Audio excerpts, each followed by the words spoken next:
In 1966, Jiang Zemin was 40 years old. Mao Zedong launched the Cultural Revolution, in hope of regaining dictatorial power over the party, power which he felt had fallen into the hands of Liu Shaoqi. Mao incited students and workers at the lowest levels to revolt and seize power. Within a short time, nearly everyone who had been in power was attacked, denounced, or even detained, and tortured. In May of that year, Jiang Zemin was appointed director and acting party secretary of the Wuhan Institute of Thermodynamic Engineering. The appointment made Jiang Zemin a 13th-grade cadre, that is, he was vaulted into an elite circle of senior CCP cadres.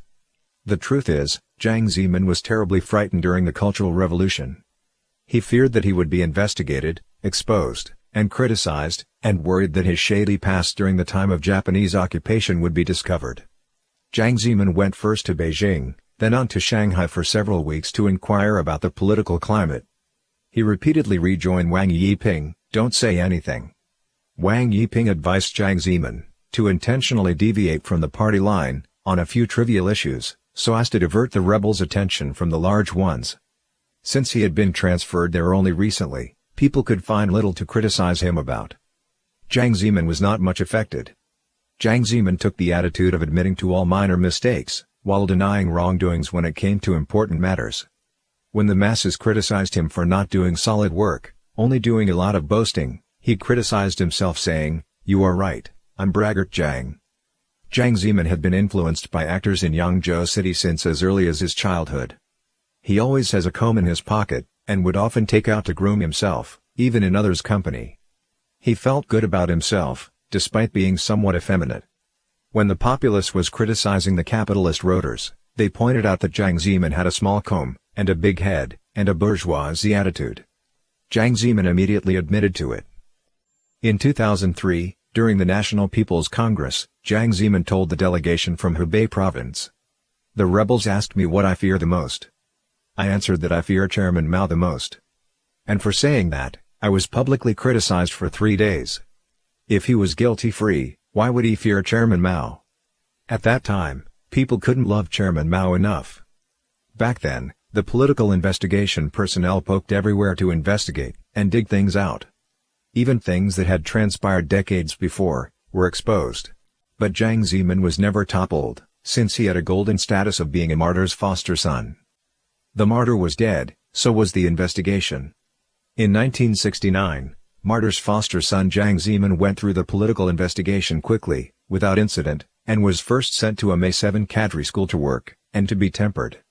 Soon after that, he was sent to Beijing in 1970, and was appointed Deputy Director of the Foreign Affairs Bureau, under the First Ministry of the Machinery Industry.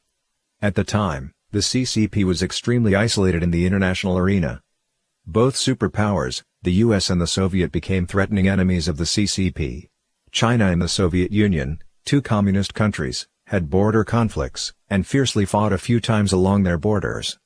In order to get out of the predicament of isolation, the CCP tried hard to bring several small communist countries over to its side. The CCP decided to send some people to Romania, to help facilitate its industrial buildup.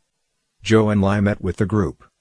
Zhou was a CCP figure who managed to remain standing, no matter how the political climate changed.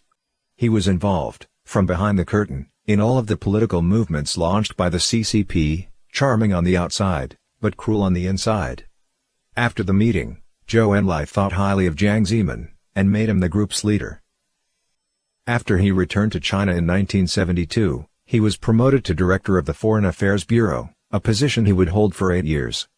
The bureau was a good place to be though. In the 1970s, when goods of any type were hard to come by, those who had some connections with foreign affairs had access to desirable items. Jiang Zemin took advantage of his position, and would every now and then send some gifts to his superiors. He tried to please people any way he could, catering to everyone. His eldest son, Jiang Mianheng, was able to make it into Fudan University, thanks to his frequent provisions of hot commodities to the leaders. At that time, Wang Daohan was in a bad predicament. Jiang Zemin figured that investment should be looked at in terms of long run. With Wang Daohan's qualifications, records of service, and status in the CCP, he had a great chance of making a comeback. Therefore, Jiang Zemin hurried to Wang Daohan's home, upon returning from Romania with a full load. He brought things such as milk powder and candy, amounting to a rather sizable treat for Wang's family.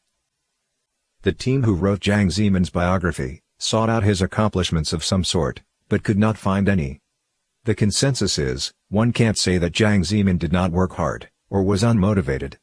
He did well in adapting to the times, and keeping pace with his superiors. According to the wife of a deceased director, Jiang Zemin's own reference, her husband used to say, Jiang Zemin would exaggerate his achievements, and make something out of nothing. Jiang Zemin was average at his job, and had no merits to speak of, but frequently studied the works of corruption in officialdom, and deeply understood that, under the CCP's rule, only by being opportunistic, boasting, and flattering one's superiors, a person could sail through, and meet with political success. During each of the political movements that Jiang Zemin experienced, it was always the case, that he would falsely accuse somebody, and make people suffer.